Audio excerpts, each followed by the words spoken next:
Welcome to Your Future in Sales and Marketing, a podcast that helps you make great career decisions to get the most out of your career journey. We'll introduce you to the AXR network of established senior leaders and a handpicked group of future aspiring leaders who have it all in front of them. You'll learn what it's like in the top job and how to get there. Your hosts from AXR's specialist sales and marketing recruitment team will also land bonus episodes for you on how to work with recruiters, write a resume, and smash an interview, as well as our very popular market updates. It's the podcast that has it all. You can't get this career advice anywhere else. Welcome back to the next episode of Your Future in Sales and Marketing. My name's Ben Carnegie. I'll be your host for today, following in the footsteps of Mike Dixon and Andrew Cannock, who I'm sure you all know well and have listened to a few of their podcasts. This is an opportunity for us to introduce senior leaders within the marketing space and have them share their journeys, and hopefully some of their career insights will help you make some great career decisions on your path to the next step in your career as well. Also understanding the fact that no two careers are the same, and this should certainly hopefully highlight that. So today I'd like to introduce you to Ben Slocombe. He's the head of marketing over at Liquor Marketing Group, or LMG as they're well known as well. They are Australia's largest, make sure I get this right, membership-owned liquor retail group. That's it. With over 1,400 independent liquor stores across Australia, including brands such as Bottle Mart, Sip and Save, Harry Brown, and The Thirsty Camel. Ben, of course, didn't necessarily start his career at LMG, so it'd be great to hear where you started before the career began. Yeah, well, I've had 20-odd years in FMCG, Ben, so great to be here today and sort of unpack my career to date. I did a Bachelor of Business Marketing degree at UTS when I left school. Mm-hmm. And at that point, if I rewind all the way back a couple of decades now, I was unclear about what I wanted to do. And I think that's probably a natural progression for someone that heads out of school.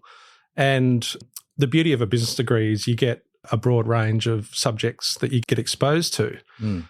I didn't mind finance. I found accounting a little bit dry, but I was drawn to the marketing subjects instantly. And the cohort of people that became some uni friends as well out of that marketing degree so we really engaged with it. And I think it was the consumer psychology, understanding humans, understanding the role in the growth story that it plays for businesses. And then probably back in the day, it just boiled down as well to some really engaging lecturers and tutors that we had at that time that had great experience. And I remember sitting there going, wow, you're in marketing, or you made ads, or you ran, high profile brands. And so there were sort of luminaries at that stage. So from there, I spent some time in London, and then I was lucky to come back and did a couple of marketing roles, but probably the more significant one was starting at Lion as a brand manager back at the Tui's Brewery back in the day. So it was a regional marketing structure, and within 6 months, they'd nationalised the marketing structure. I was quite young. I didn't know what was going on, really, in this org structure, and it was all a bit of a blur, a bit of a whirlwind, but I was offered a national role in the Sydney head office. So from there, I stayed 15 years at Lion, had a great run, got some wonderful experiences, met some wonderful people that are friends today. And I headed across to Blackmores, which is a vitamins nutraceuticals company, living down on the Northern Beaches, very appealing location. So did a stint there for a couple of years, and I was drawn back into the drinks industry back at Coca-Cola Amatil. So back into running beer and cider business unit before now transitioning across to the retail side, which is something I always wanted to do as well. Absolutely. Yeah. So it's been an interesting progression of your career there, obviously being predominantly supplier side, stepping out into vitamins and supplements industry for a while. Obviously, drew you straight back to what you were passionate about to begin with, but gave you the opportunity to use that supplier side knowledge and move into the retail side of things. Yeah. Before we get too far into your career a little bit further there, I'm curious, having been in marketing for a little while there, what would you say is your favorite brand, or a brand that really stands out for you and not one that you've worked for? Yeah. Oh, wow. It's amazing when you think about that question. There's so many brands that you have respect and adoration for, but you don't actually use it in your life. But, they come and go, and you go, oh, that's a pretty nifty brand, or that's got something going for it. But the one I'd talk about, which is a little bit of a left field answer, Ben, is Weber Barbecues. Oh, yeah. So if you think about Weber Barbecues, right, they originated in the USA. So probably in the eyes of most Australians, USA, with all due respect to them, not known for their barbecue prowess. I think us Aussies would sort of say we've got them covered. We'd like to think that's a bit of our culture more than anything, right? Yeah, like it's the wrong climate for most of the parts of the USA. And, they've got some great sort of smoked stuff happening, in Texas, sort of slow-cooked meats and stuff. But I think we've got them covered in the, the typical throw a shrimp on the barbie kind of setup. But if you think about what Weber does, it stands for quality, and it's grown the category because everyone's got like the standard 2 or 4 burner barbecue, but then they turned up with these kettle things, and they became quite gourmet for the home cook, smoke flavour, charcoal flavour. If you don't have time, you throw your meat on the normal barbecue, but if you got a bit of time or you want to impress your friends, you do the Weber kettle thing. So I've had a Weber kettle for 20 years, and I've become very attached to it. It never lets me down. You can put anything in the Weber and it turns out very flavoursome. So and they're known for quality. They're known for accessories, the recipes they support the home cooks with. And I just think their quality is outstanding. And think about the category growth that most people have more than one barbecue now thanks to Weber. Absolutely.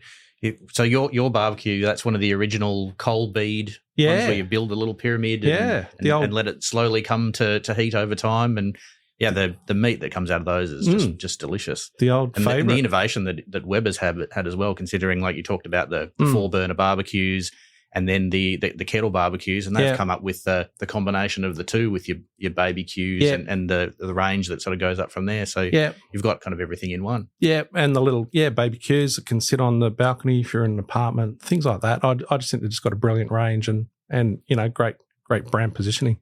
Absolutely. Yeah, that's what would you say your favourite thing to cook would be in the Weber? Oh, probably something like a leg of lamb or something like that. Yeah. I think, 2 or 3 hours, chuck it in, can't go wrong. Absolutely. Yeah, and some veggies as well, of course. Of course, on the side. We've got to have that on the side there. Make sure that we're not just being complete carnivores, of course. Yes. So let's dig a little bit deeper into your career history there. What would you say have been some of the major learnings and those standout moments for you, say, at Lion and moving forward from there? Yeah, I think you can separate it from the things that you learn from the leaders that you had and the people that you worked with. And then you can also reflect on the projects and the business issues that you were trying to solve. So, people and businessy stuff. And I jump from both, and I get a lot from both of those in terms of satisfaction and reflecting on great times and great challenges that were overcome. Great saying that has stuck with me is you learn different things from different leaders. And I think probably if I think about all the great leaders I've had along the way, they're very open with feedback. I think I'm the sort of person that needs to know how I'm going and give me some feedback, point me in the right direction. What should I be doing more of? What should I continue? All those sorts of things, I think, is when people really flourish.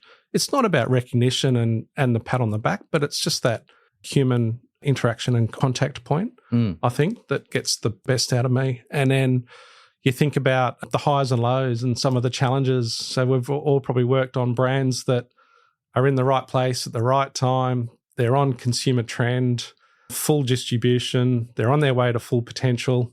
You sort of sit back and smoke the pipe and sort of steer it slightly, and away you go. It's the darling of the portfolio. But you don't learn as much from those as the ones that are business critical turnaround stories or a critical innovation that you need to deliver and to fulfill a gap in the portfolio or to combat a competitive position. So I think you learn more from those challenging moments, which is, again, probably that cliche of you don't grow when you're not outside your comfort zone. Absolutely. I think that is a definite reflection that I sort of think back to my career, and it probably also talks about some of the career decisions I've made in working for those great companies as well over time, identifying the opportunity, knowing that it's a challenge, whether it's a different industry such as Blackmores or exposure up into Asia. For me with Blackmores, working with some of the Asian country teams up there, or whether it's now on the retail side, there's a lot of fantastic retailers. And so you're trying to learn quickly as to adaptation and what do you need to do to be successful. Absolutely. I mean, when you look at the extensive career that you had at Lion there, as you said, it was 16 years, I think you said at Lion there, and then you took the step out into a completely different category there at Blackmores. What were some of the challenges that you faced when switching categories? Yeah, I think the danger is if you're at a company for so long that for some reason, perhaps not yourself, but others could pigeonhole you as, oh, you're the beer guy. You know, you only really know about alcohol. You only really know about dealing with large alcohol retailers. And it's amazing that people forget the transferable skills and the leadership qualities that also go with you as you transition into new categories. So I always feel like perhaps you hear about people missing out on a role and it's like, oh, I didn't have the category experience, and you go, wow, but think about all the fresh ideas and all the innovative things and the broader thinking you would have brought to that business if you were successful in that role versus the blinkered approach. So, but certainly in nutraceuticals, what I found was there's a lot of scientific and incredibly intelligent people with white lab coats that were in effect having a large say on whether it's innovation or product positioning. And so I was often getting back to my desk looking up weird and wonderful scientific words to understand what they're actually saying.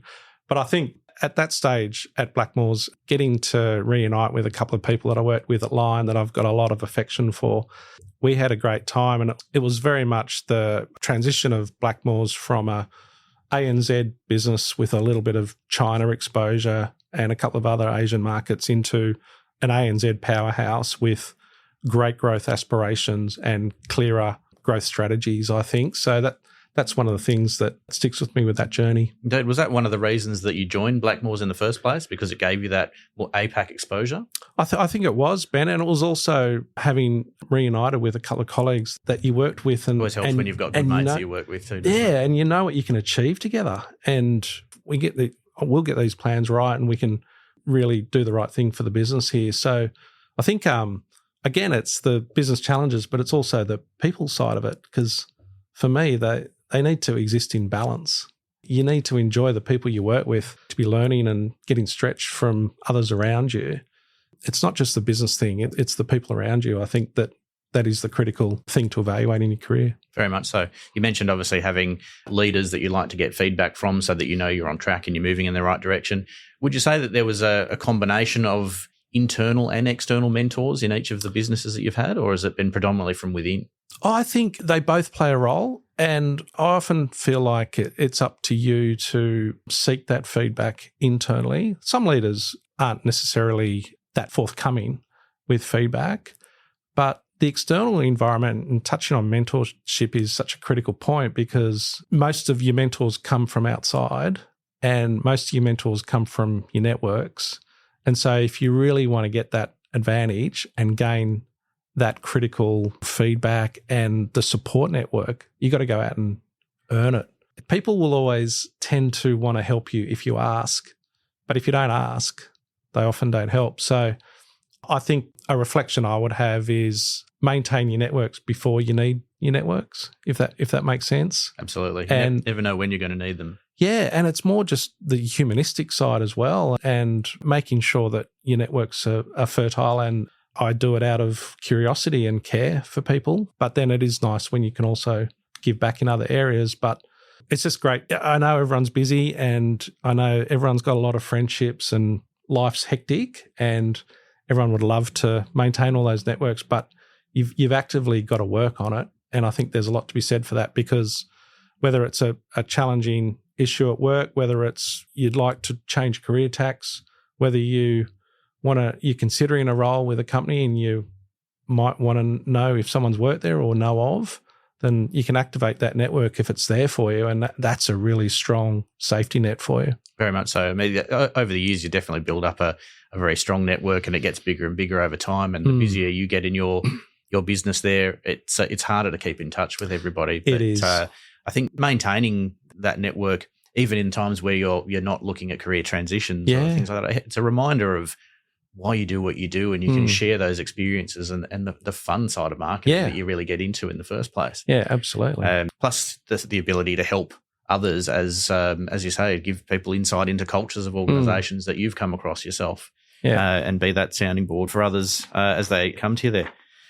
Now, you went from the supplier side into Blackmores, back to supply side with Coca-Cola Amatil, and now into working at LMG on the retail side. How do you think your experience from the supplier side has helped you be successful in retail? Yeah, it's a fascinating transition. The first thing I'd say is I know all the tricks. You see the suppliers come through and, all the tricks in the toolkit, which kind of cracks you up. But it makes it easier because, you can really cut through and understand their core issues and what their requirements are or what they're looking for. I think what I've come to realise in retail, it's a two-speed economy. And retail is very much immediacy. In supply land, you tend to write 18-month rolling plans in advance. In retail, it tends to be shorter, albeit not always, but 18 weeks, not months. And then it becomes even more critical as next week's promotional program rolls out, or next week's promotional cycle, or next week's activation, or whatever happens, whatever is important at that time. So there's a lot of the immediacy in retail is like a vortex that can suck you in, and you can get caught and trapped in the today world of retail, which is incredibly important to get right because that's where things go awry and that's what trips you up. The other speed, which is what you really should be thinking about, is what's over the hill and what's the next horizon. And it's very difficult to always get your headspace into that area in retail. So what the next trend might be? It might be trend, it might be key platform, it might be investment decision, it might be media channel, it might be digital platform, something like that. So what do we need to continually be successful and be better than yesterday?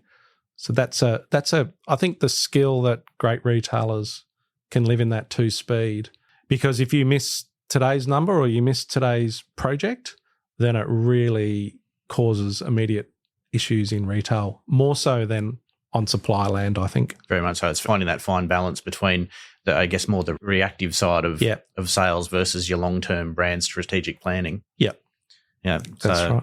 Switching hats very quickly, I'm sure, at times. You got to be on your toes. It's pretty agile, and that's what makes it fun, right? That's you learn different things under different kinds of pressure points.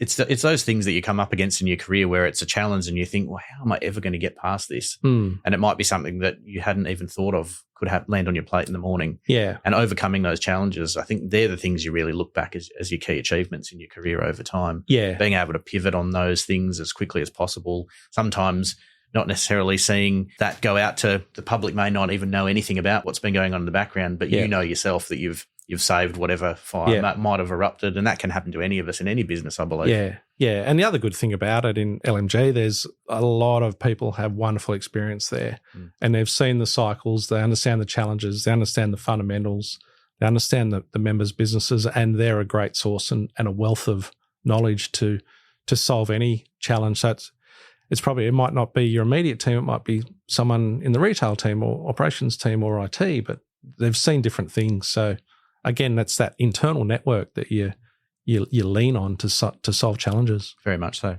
So knowing the tricks of the trade with the retail side, do you think you'd ever go back to supplier? Oh, never say never.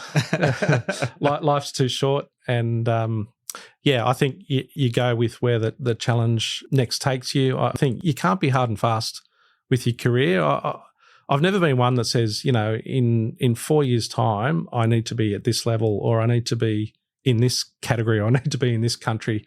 I just think you don't pin yourself down. You just keep putting yourself in a position where you're constantly learning and you're surrounded by good people. Yeah. I think if I live by those two maxims, then I'll be fine and I'll have a long, successful career. Absolutely. And what was it in particular then, if we're talking about your current role, that drew you to LMG in the first place?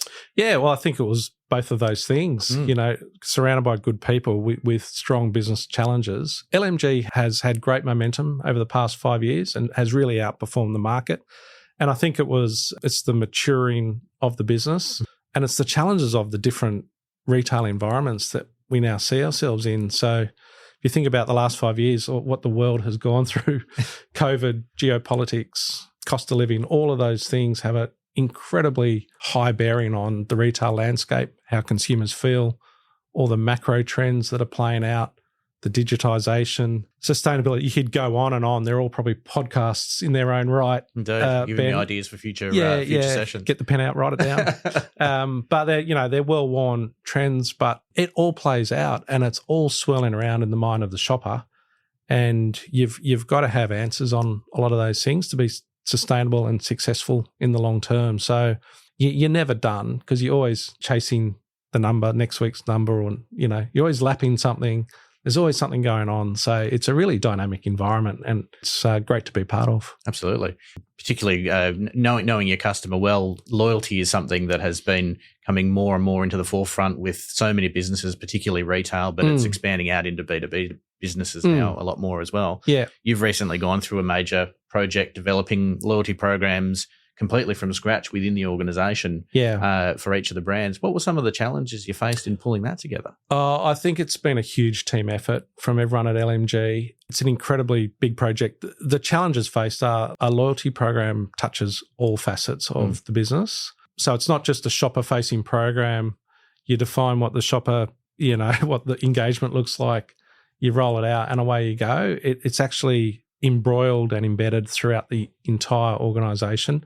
I describe it as there's three particular hotspots. One is it's as much an IT tech platform project as it is a front-end shopper, retail offer. And so, having an incredibly capable IT platform and team behind that has made it successful at LMG. But it's also a cultural change project because for the first time, we're now seeing all this first-party data. We now can go in depth and understand the shopper down to their minutiae, their transactions, frequencies, all of those sorts of things. I think it's less about having a shopper front-end, highly attractive program that keeps people coming back and back. Mm-hmm. It's more about us understanding our shopper base and how we can better serve their needs through the data. And so that whole journey is an incredible learning curve for the entire organisation that we're coming to grips with. Very much so. I mean, that information, I'm sure, has affected the way you're strategically planning your channels you're using at the moment. How has it affected your channel strategy? Well, I think as your loyalty program becomes more and more embedded and large in the market, and more shoppers you've recruited and you understand their behaviour, you tend to see your owned assets become more at the forefront. So less reliant on paid media, more reliant on owned media, and doing something with that data so that you're serving up and you're giving them personalised offers. You're giving them offers before they actually thought that's what they need on Friday night. Now that's nirvana, and that's where we get into. So that whole transition is incredibly powerful space, and the data question is the one that we're all grappling with because there's actually probably too much data. How do you work with it? How do you segment it? How do you make it as personalised but without feeling like it's forced, I suppose? Yeah. And how do you access it and in what format and all of those things? So, I mean, retailers are ending up data companies that happen to have front-end shopper offers. That's how I'm viewing it. So it's an incredibly different environment, but one it's very much leaning into the future when you've got a powerful loyalty platform, because that is the whole engagement piece with the shopper. Considering what you've done with this, from a broader perspective of retail, where do you see retail going in the next 5 years? Yeah. Oh, wow. That's a big question. Well, I think there's a few trends that I would highlight. I think in this uncertain topsy-turvy world that we're living in, and it's not just Trump's a recent topsy-turvy thing that's going on. It's been going for years, probably since COVID, or probably since the digitisation, or probably different pressure points on the Australian nation, all those sorts of things. The economic cycles are different pressure points, but I think it's causing the first trend that I'd talk about is probably back to community for retailers. Mm-hmm. So if you think about great retailers could leverage and demonstrate to their local community the power and the role that they play in service of those shoppers. I think that's a powerful thing that will continue for the next 5 years. And good, big national retailers can also, it's very powerful when they also act uber local as well. I think the second one's personalization, and it's linked back to the loyalty conversation we just had. But it's personalized. It's fair exchange for the data that they're giving up, and people are very worried about data utilization. Too much about all of us. All of that. There's that, and it's also the leakage and the potential fraudsters and the bad actors in that with that data that everyone's worried about. Like, oh, should I fill out this form or should I sign up to this? It crosses all of our minds. So if you're giving up some data, what's the fair exchange and the value that is being exchanged, and how will that help me improve my shopping experience? So personalization's a second one. I think also great retailers also invest in their brands, and they have an ongoing emotional, strong positioning with their shopper.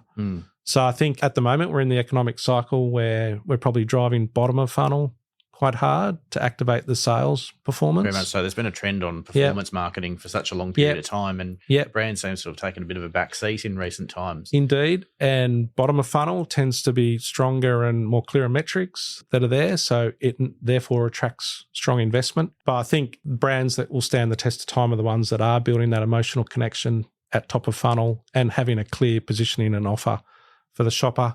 And then I think this whole retail media is a piece that great retailers are already embarking on or have started. But I think you'll see more and more investment in retail media as well as a trend.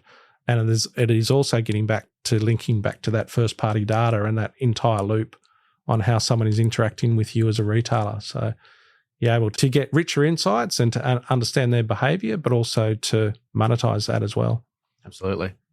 Yeah, it's a really no shortage of things to work on in retail. There's some pretty big chunky things there. Absolutely. I mean, you consider how the landscape changed in more recent years, where bricks and mortar locations were only able to trade in that way, and the acceleration that they had in terms of e-commerce and still being able to trade. I think a lot of businesses are a lot more technologically and digitally advanced now, a lot earlier than what they'd ever planned to be. Yeah, and the ones that embarked on that journey that happened to do it pre-COVID are probably well set up versus the ones that had to play catch up. So, but yeah, e-commerce again is another fascinating podcast in its own right, the trials and tribulations of that. Indeed, and certainly factor in how much of an effect a loyalty program would have on that, where to allocate points, whether it's through online channels versus what you get in store, and the different types of promotions that you run in each. It's really interesting to watch it all evolve. Lots of plates spinning in the air, Ben. I think that's how I describe it. So if you were to look at personal advice you'd have for people in their careers, the career that you've had so far, would you look back and do anything differently? I don't think so. I think the things that I look back at and think that rather than what did I do wrong, what did I do right, I think the things that I look back with fondness are exposure to commercial acumen building projects or roles. It might not be natural for someone in marketing to say that, but I think if you can come out of it, the marketer that understands a P&L, that can have a conversation with a finance director or a CEO about financial metrics, KPIs, delivery of, and the role marketing is playing, is the one that will do very well in their career. So I think the other point is I lament the fact that perhaps marketing's losing this sense of creativity as we see the rise of artificial intelligence, as we see the rise of data-led decision-making, bottom-of-funnel investment, digital metrics, return on, ROAS, all of those sorts of things. Is it at the expense of creativity? And so I would look back on my career and go, the projects that really stretch me and where you're working with highly creative people, be it an agency or people in your team that delivered really innovative ideas, are the ones that I thought were at the brightest spots in my career. So commercial acumen, don't forget about creativity. And I think that whole mentorship network is a critical place. Quite often a lot of conversations that I have about marketing or questions that come to me in interviews around generalisation versus specialisation. Have you got any thoughts on that at all? I do. I think at a certain stage of your career, you've got to have experienced the full marketing mix, I think, to be a critical thinker and to have good commercial acumen skills. And therefore, you have to do some lateral movements and you have to do some things that you might not be that interested in. Or you figure it's just, I'll go and do that for 2 years and that sort of ticks the box. Well, actually, no, It'll give you more skills, experiences, and critical thinking skills that you won't appreciate when you're evaluating that role. So I think to be a great marketer, you've got to have generalist skills. And then I think once you've inherited those skills, then it's great to then go into the area of specialisation. But I think if you specialise too early, my view is, rightly or wrongly, is that you can be a little bit limited in your thinking. Indeed, haven't had that exposure to enough areas of the business to be able to then lead the bigger picture. Yeah, and I think there's a few subplots within that as well, Ben. One is I would always encourage people to own the full mix and own the 4 Ps. Again, I lament some of the roles that are, branch officers of a global marketing organisation. They're handed a toolkit and it's, execute that. I think that'll give you some nice skills and experience, but not the full mix. And I also think working on the smallest brand in the portfolio, you'll actually learn more than necessarily working on the biggest brand with all of the resource and budget that go with that. Yeah, there's nothing wrong with small brands, and there's nothing wrong with interesting lateral movements and interesting roles, but try and get that generalist exposure and try and own the full marketing mix at some point in your career, because your learning agility will fly. So for any junior marketers listening to us today there, what advice would you have for people who are just starting their career in marketing now? Yeah, I think look for that full exposure across the mix, build your networks, be curious, build your commercial acumen, and don't forget about creativity. Indeed. I think some really valuable insights that Ben's brought up there in terms of how to not only develop your career, but make sure you are leveraging your networks and always massaging those in the good times and the busy times as well, where it's always harder to bridge that gap. And don't be afraid to look outside of what your comfort zone is. I think that's a really valuable point that you brought up there, that growth really comes from outside of that comfort zone there. And don't be afraid to do something that's a little bit scary. I've seen some great marketers that I've worked with that did a long stint in sales and many never returned, never came back over the Great Divide. They loved it and they really got challenged by sales, but some went and did a sales stint for 3 years, jumped back in, similar marketing role, but their ability to deliver programs and to think laterally in that 360 about customer and consumer, grew probably 100-fold before they were just a purist brand marketer. So even thinking laterally about a finance role or something like that might be a really interesting approach if you think you're going to be a specialised digital person working in IT or data management, because it's so interlinked these days. It's such a grey area these days. Marketing there's no brick wall there. There's no brick wall. It's rubble, and you're walking back and forth with that department every hour of the day. That's how businesses are structured at the moment, and that's how you need to serve the needs of the consumer. So, even think quite laterally or start your own business for a couple of years and see if that works. If it doesn't stick, jump back into the corporate world. I think all of those skills and experiences just make you richer and stronger in terms of your resilience and how you handle challenges. Very much so.